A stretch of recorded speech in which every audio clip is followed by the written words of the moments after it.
Welcome back. If you are just joining us, this is Daily Politics on Trust TV. Still on our tidbit, the River State Presidential Campaign Council has cancelled the state's rally scheduled for tomorrow, Tuesday, February 14, for some reasons given by different people.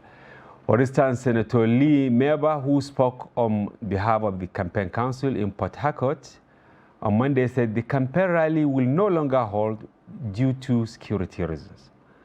He added that the party's presidential candidate, Atiku Abubakar, had informed them that he does not want any bloodshed in River State, saying in court, power belongs to God.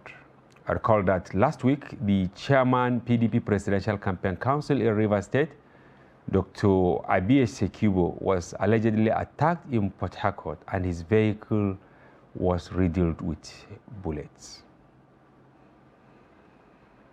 And back in Abuja, the Department of State Services, DSS, summoned former Aviation Minister Fani Kayode for questioning regarding a claim of a potential coup against the government. He was there today, Monday. Fani Kayode, who serves as a spokesperson for the All Progressives Congress Campaign Council, is being investigated over his statement alleging that some presidential candidates and military generals are plotting to disrupt the upcoming elections and carry out a coup.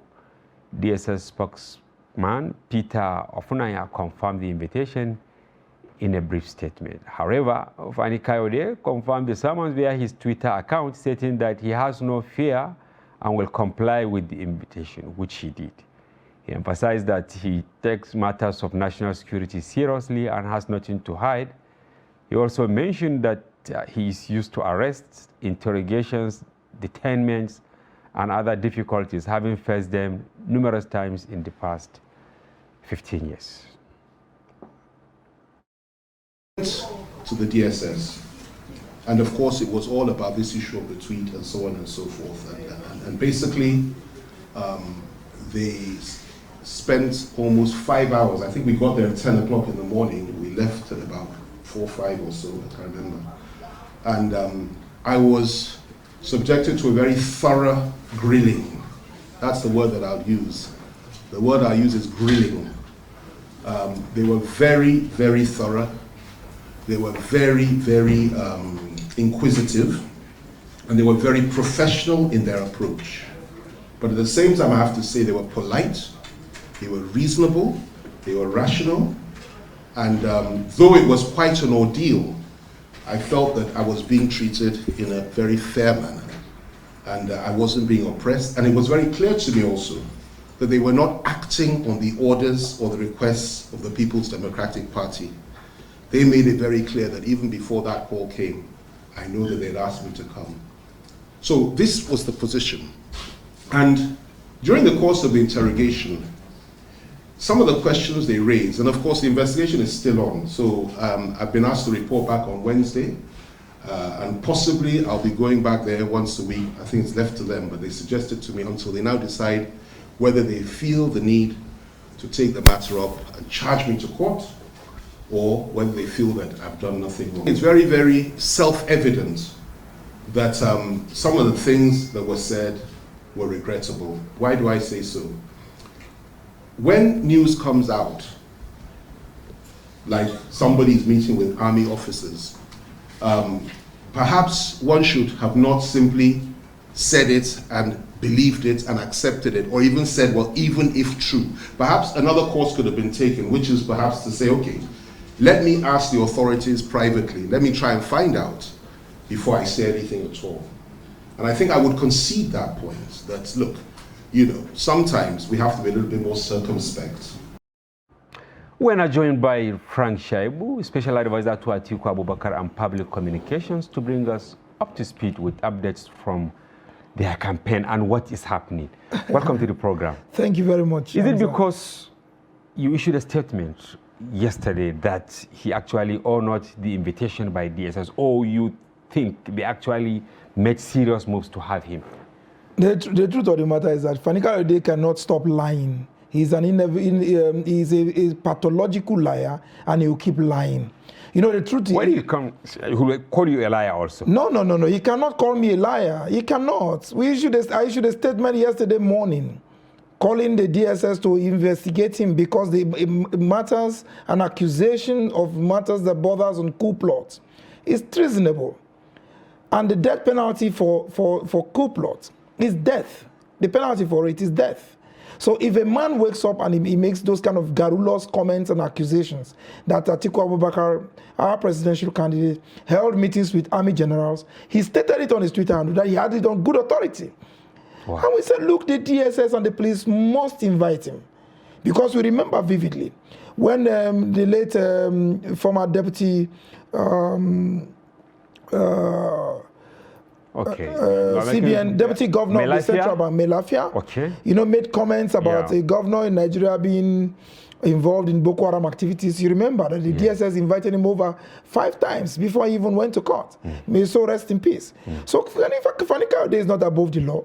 And I just listened to him a few seconds ago. This was actually a press conference after he left the DSS. Yes, after he left this evening. And instead of burying his head in shame, he's still ranting. He's still talking, of course. But even while talking, you heard him say that, oh, yes, one has to be circumspect, one has to do this and one has to do that. He knows. He does not need to even justify whether his arrest or invitation was precipitated by our statement. Of course, I authored that statement. Because that is the right thing to do. Why did you give the We authored the statement because there was nothing like that. It was clearly a figment of his imagination.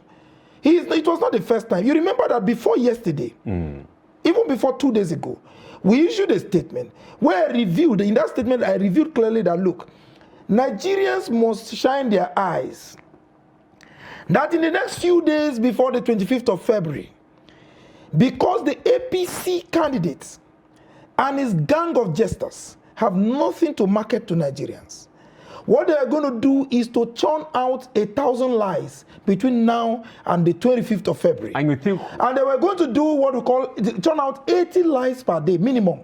80 per day. But how did you get to know that? Look, we have intelligence. And in fact, they have not disappointed us at all. And he too said that he has intelligence. No. That your candidate is actually having nocturnal meetings with generals. So if he did that, he should, you see, the matter is before our security agencies. He should go and give the identities of such generals that he's meeting with. But you can see that he capitulated a few days, the moment the army responded to him yesterday, he capitulated, and I told him it was too late in the day for him to recant. He cannot recant. He must answer questions because he must tell Nigerians, he must tell the security agencies. The Department of State Services is not just a normal department. They know what they are doing. And that was why when I saw his statement early this morning, I woke up to his statement this morning when he alluded to the fact that the DSS called him 3 days ago. Yes. After they call, he told them that, look, if they want to invite him, they invite him formally. The DSS does not have that kind of modus operandi. Who knows for Fani Kayode that the DSS will call him or send him a text message? But he's a former minister. Listen, it does not matter. No, but the DSS doesn't operate like that. They won't call. They won't reduce themselves to his level. They will invite him formally. That's a decent and decorous organization. And they did the right thing by the end of yesterday. By yesterday night, he received a formal invitation asking that he must appear before them today.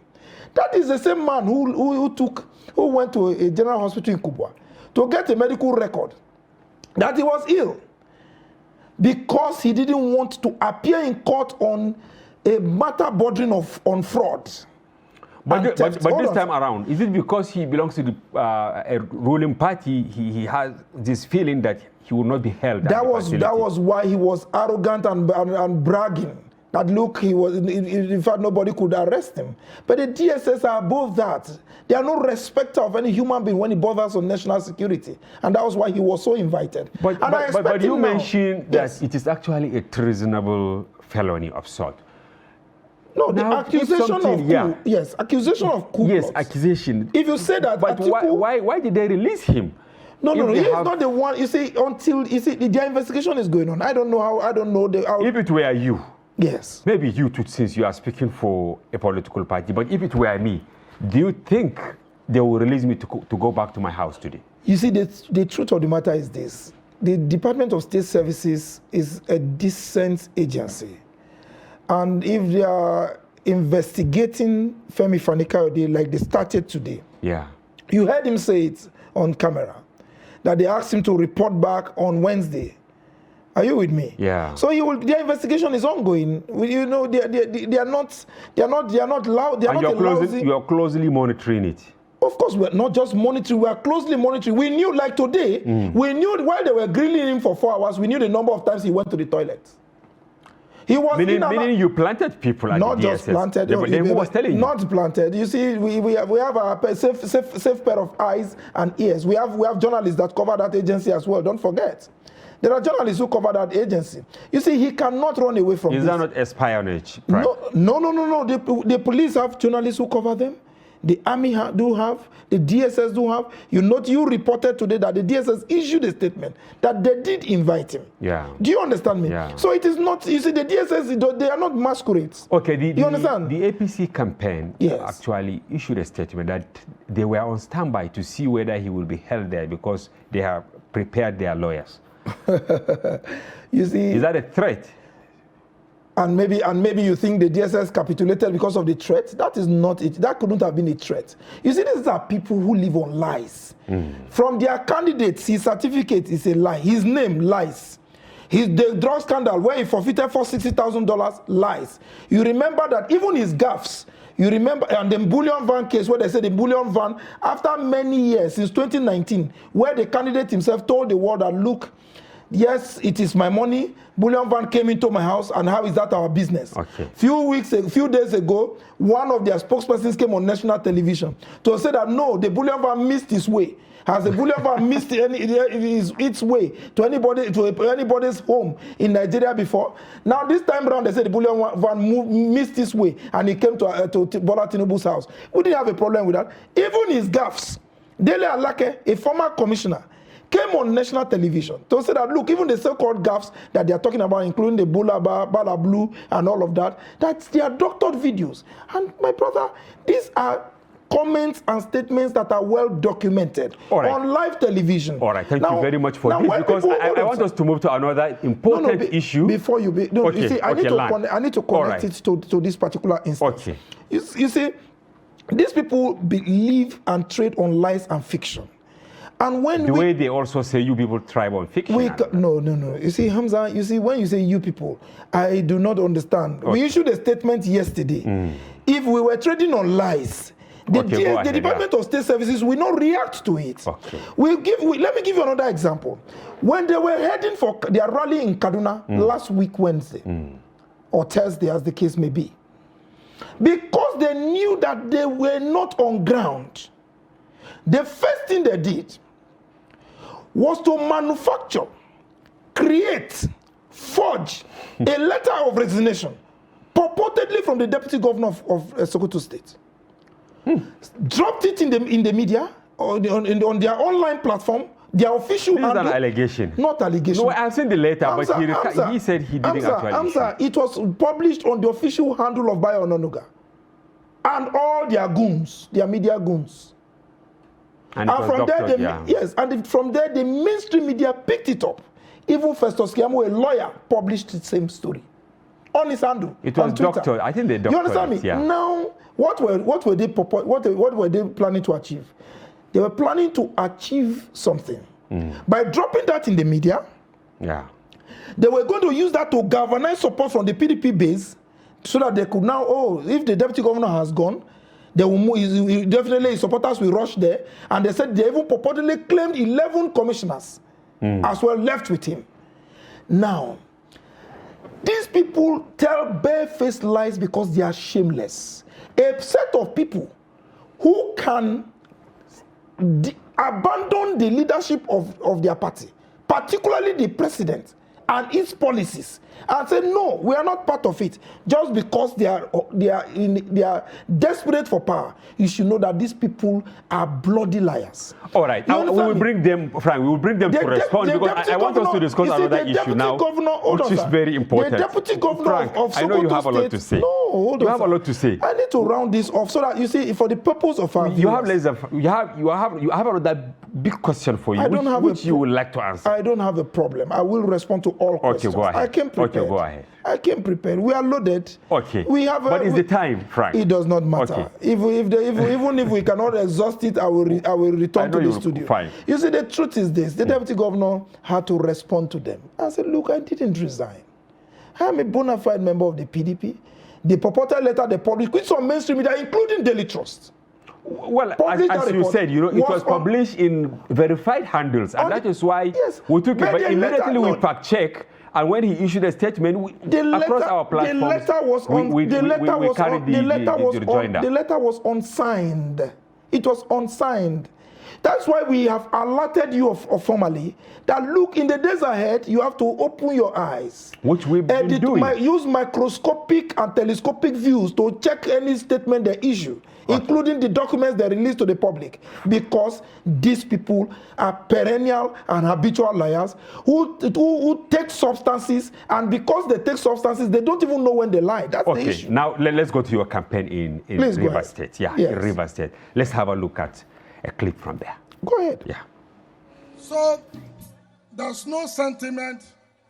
See what happened. They said they want to do rally. That's okay. Go and take Adokia Mesimaka. I've given them Adokia Mesimaka last night. Some of these armed robbers in the state thought that we wouldn't know. Abiya Sakebo led talks around 12 midnight to go to Transamadi, the land that belongs to Rivers State, and brought bulldozers with Lee Meba to start grading the place. That's where they want to use for presidential rally tomorrow. I said, no, go back to stadium. You say you want stadium, no be so. Now so. You say you have people, no be so. Yeah. You must go there. You go full on. You say you get people, no be so. Now so. Go there. You will not do presidential rally any other place. You must take a stadium. You go full on. So they escaped me last night. Of course, I have to chase them away. They ran away before I came. Well, that was Governor Wike giving his own side of the story that PDP said it was based on security that they are no longer going to hold rally there. Still, Frank, you have heard what he said. And there was a statement from Rivers, right, by Lee Meba, who said that based on security, they will not, or you people will not hold election anymore. Election campaign, rally, in Rivers. Two questions in one. Will this affect your chances? And then secondly, he said he has given you the stadium and you must do it there. Why did you try to go to Transamadi? State government land. No, the state government does not own any land on Transamadi. It was not a state property. Whose land? It is our property. It's a property belonging to my principal. You mean Atiku? Yes. You see, when a man, the first thing is that, that tape, you didn't play it completely because I have a complete version of this. Just to give a where, you see, where he said Senator Sekibo was lucky. He missed him. You understand me? That is a clear admission that he knew those who shot at Dr. Sekibo. So when you see a bloodthirsty man, wow. Someone who is bloodthirsty. Are you referring to Wike? Of course I am. If a man is bloodthirsty, this is a man who... Is this an allegation or you are sure about it? You heard him. It is in his own words. From his lips. A man raised the alarm that his car was shot at. I saw it. You saw bullet-ridden car. And the next day you hold a press briefing to say that he was lucky. If you had met him there. You see, in one breath, that's a lawyer. And that's unfortunate. You see, some persons went to school, but the school didn't pass through them. He is unintelligible, unfortunately. Oh my God. Because if he were intelligible, he will know the implication of what he's talking about. A man's car was shot at, bullet-ridden. The next day you come publicly, you say, oh, he was lucky. You missed him. So the issue is this. Let me tell you something. when power gets to the wrong hands, and some persons, some human beings, and some characters who never believed could earn 1,000 naira in their life have access to the state treasury, it intoxicates them. Atiku is not desperate for power. And we got our intelligence, please. He applied for this office more than 5 times. Hold on, please. That's not desperation. Okay. That's not desperation. Aspiration is different from desperation. He has aspired to be president multiple times. He has been on the ballot 3 times. Okay. Do you understand me? To aspire is different from contesting. Do you understand? Yeah. And with profound respect, he has never shown desperation. Like Wike, for instance. Like Wike or anybody in his ilk. Wike says he is popular. Wike says he's on ground. Wike says the only sin of Atiku is because he's a northerner. That's his only sin. Now, do you have And chances? Because we have run out of time. Do you have chances in Rivers now that you have shared? We don't just have chances. We have the credibility and the package which we have been marketing to our people to win election in Rivers. And you have foreclosed Wike. He started as G5. Oh, they cannot win election. Okay. Later on, he was the same one who started mounting that, Aso Rock is supporting them. The next thing, I will not give them stadium. We now say, okay, keep your stadium. If we want to run a campaign in Rivers today, we will run a campaign in Rivers. But you think you can do without the campaign? You understand me? Yeah. Yes, first off, we can do without the campaign. Number 2, for a bloodthirsty environment, we will not subject or put the lives of our people at risk. And I will put a close to the conversation here. You have said it all, even though I know you have more to say. Thank you very much, Frank, for coming to the program. And we hope to have you again. Thank you, Hamza. Yes, viewers, that's Frank Shaibu, the spokesperson for the Atiku Okowa campaign organization. We'll go on a short break again, and when we return, the conversation continues. Don't go away. Haruna, Bisi, Akman, Unduka, how will I want to do on election day? On election day, I go take my PVC.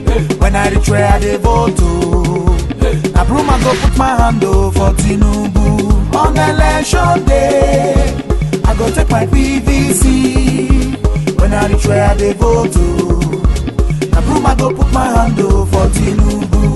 People of Nigeria, make we all come out on election day and vote Asiwaju Bola Tinubu as president. Make Nigeria for better. Make you put your hand for APC, the party where show broom. Not forget now broom you go put your hand in. Bam! On election day, I go take my PVC. When I reach where I vote to, I broom I go put my hand for Tinubu.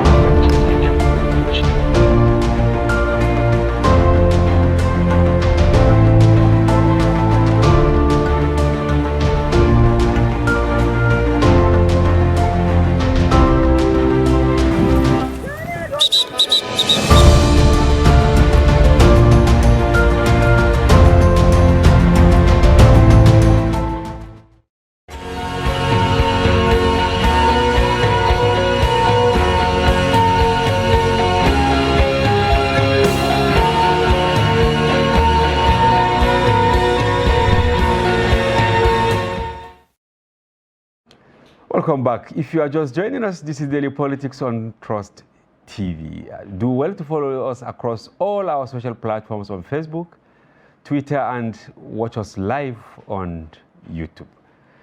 To other stories now, Banji Omotosho, chairman of the Labour Party in the Southwest, has made a declaration of the complete integration of the Labour Party into the All Progressives Congress in support of Asiwaju Bola Ahmed Tinubu.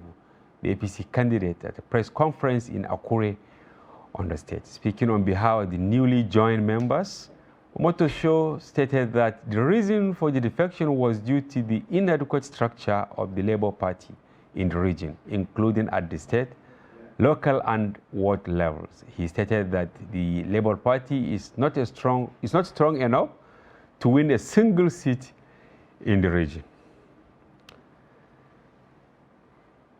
Also, the presidential candidate of the People's Liberation Party, PRP, Kola Abiola, has linked the hardship being faced by Nigerians as a result of the new Naira policy to poor policy implementation.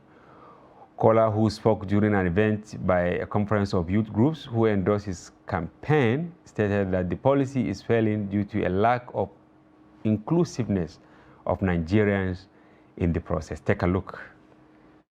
I think it's a very bad timed, not so much timed, but more implemented policy. You see, what has happened is a collective mess. You have a situation where you wait too late, and it was not really thought out. Your banks cannot cope with the influx. You don't have enough out there. Many of our citizens are not even in the banking system. If you're in a village or a local government that don't have a bank, how do you change money? How do you take that money back? So you need to be inclusive first before you now try to bring a policy that is inclusive. We're not even inclusive yet. So how do they begin to transact? That's one. Two, the banking softwares, the fintech softwares are not robust to even take the volume of activity that you are forced to now do online. Well, we have in the studio Mustafa Audu. He's a member of the APC Presidential Campaign Council. Welcome to the program. Thank you very much. I can see you smiling. Why? Why are you smiling, Mustafa? Because a little while ago when I was here, I told you that, Labour Party, they just don't have what it takes. The best thing that they've done is awaken the spirit in a lot of young people to make them understand how important the electoral process is. They've done that. And for that, I honestly think they'd get about maybe 2 million votes maximum. But the reality You mean across Nigeria? In the whole of Nigeria? In the whole of Nigeria. Where would their votes come from? It can be Abuja, where they have a strong presence. It can be the Southeast, because the Southeast just doesn't produce that amount of numbers given the circumstances surrounding it. So if you look at it, the two parties with the strongest structure are APC and PDP. And Labour Party is there taking away directly from PDP votes, 100%. Not from yours? Not from the APC. We've never been strong in the FCT in Abuja, which, Labour Party seems extremely strong. That's a PDP stronghold. The Southeast, we've never been strong there. If you look at Abia, for example, last election, we had 80,000 votes, while PDP had almost 400,000 votes. This time around, our APC 80,000 votes would stay, would maybe get a little more with the presence of Ojus or Kalu. But other than that, I don't see where the votes are coming from except PDP votes. If you look at the Southwest, they've just capitulated. They've joined the rank and file of the APC. So you can see... Were you surprised when they announced that? You have 6 states, right? Yes, 6. That is monumental. Absolutely. Did you anticipate that at the campaign council? Or it came as a surprise? They saw some figures somewhere. To be honest, right, we've had a lot of strategy sessions where we've done permutations on where our weaknesses are, where our strengths are, and how to strengthen our party and how to form alliances. It's a game of numbers, and we know that in order for us to succeed, we need more numbers. More numbers, the better. So if you look at Labour Party, you look at the PDP, you look at where they are weakest, and try and, capitalize on that. So we looked at them being so weak in the Southwest, But they had a lot of confidence before, because we brought some of their chieftains here. They said they are going to encroach into Southwest because they know they are good with South and Southeast. No, where they will get votes, and it's good to always be honest, where they will get a bit of votes will be Lagos State. They would get votes, and again, it's the PDP votes that they will take away from Lagos State. So I actually envisage them coming second in Lagos, you know, behind us and PDP. Not even coming PDP. there. No. But now them joining you, any PDP will be distant thought or what? Exactly. So you see that, in fact, those votes they had, those structure they had, because when people talk about having structure, a lot of people in Labour Party come out and say, oh, you don't need structure. Oh, you know, you have the votes, they can win. You know, they've conducted so many social media polls. But you know, these are newbies. These are people who have never partaken in the electoral process. A lot of us young people in the APC were seasoned veterans. I've been in politics for the last 15 years, active politics. I've run for position. I have won, I have lost, I have gone through the rigmarole. So you know of the politics. dynamics. Exactly. And without that structure, without having somebody in the bush, in Damaturu or in the bush, in another location, you cannot return the number of votes that you need without having, not even having polling agents. You need people, because politicians are selfish.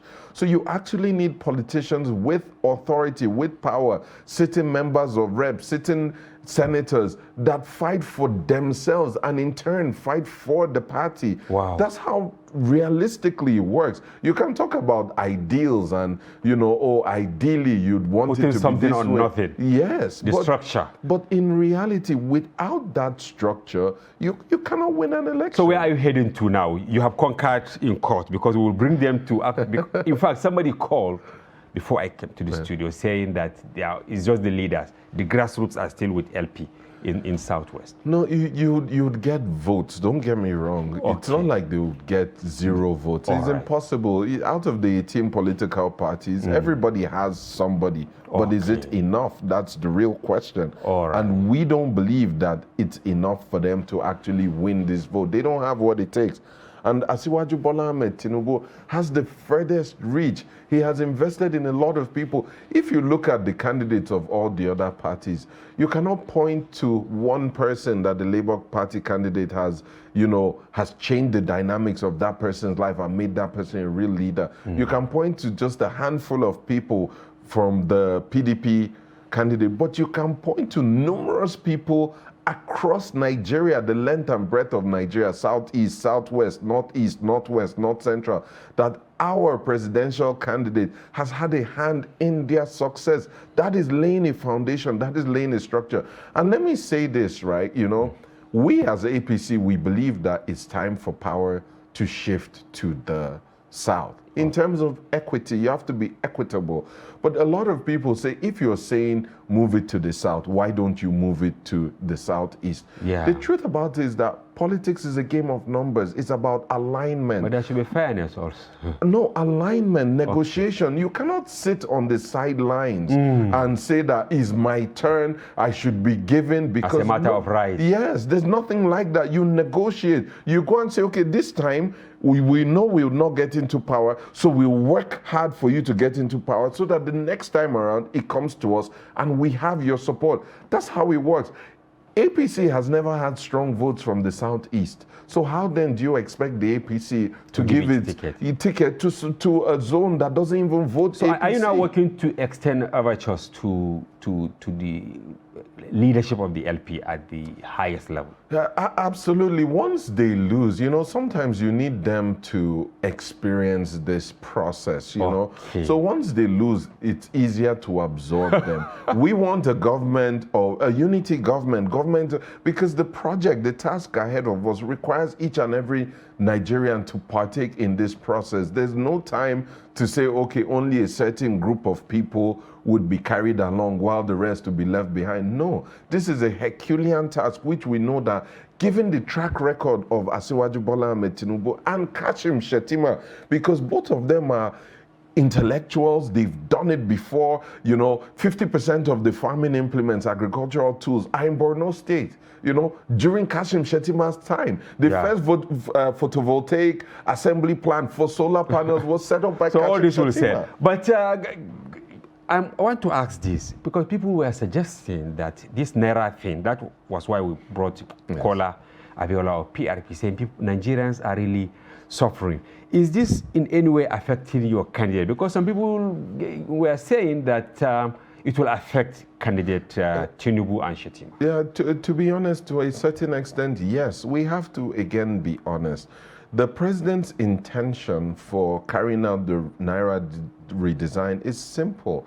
A lot of people have complained about election vote buying, the electioneering process, you know, in the advent of technology has improved it, but yet there's still a lot of vote buying. So the president, in his own wisdom, has decided, okay, this is my legacy to Nigerians. I'll try and clean up the system. Yes. Wherever this hidden money is, let's bring it back into the system. Once you bring the money back into the system, anybody taking it out, because it's electronic, is much easier to monitor. But there are a lot of people who are working against us, who are working against our candidate, and those people have made sure that the implementation of this cashless policy has been extremely poor. When you give bank managers the opportunity and the funds, they don't release the money. They hide the money. We've seen over 30 bank managers Even though being some have arrested. swore that they were not given the money.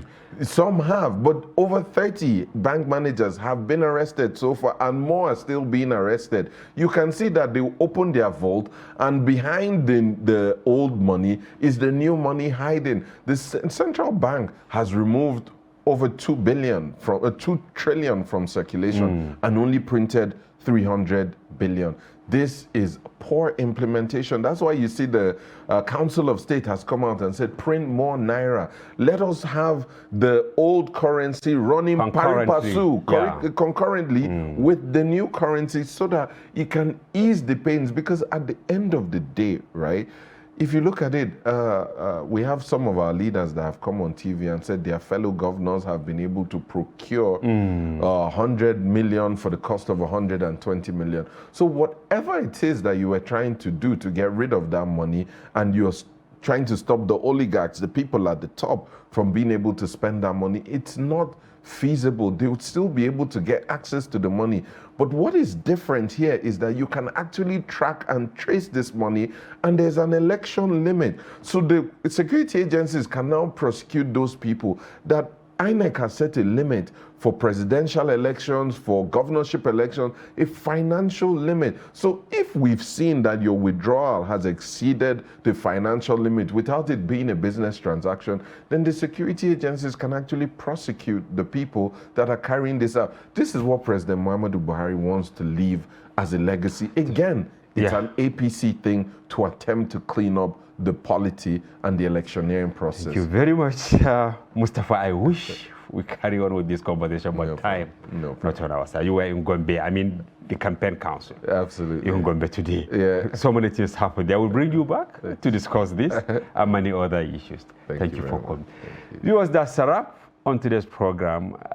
Before we go, do well to collect your permanent voter's card and make a commitment to vote in the forthcoming election to guarantee a better future for all of us. Thanks for watching, and do join us again. I'm Hamza Idris.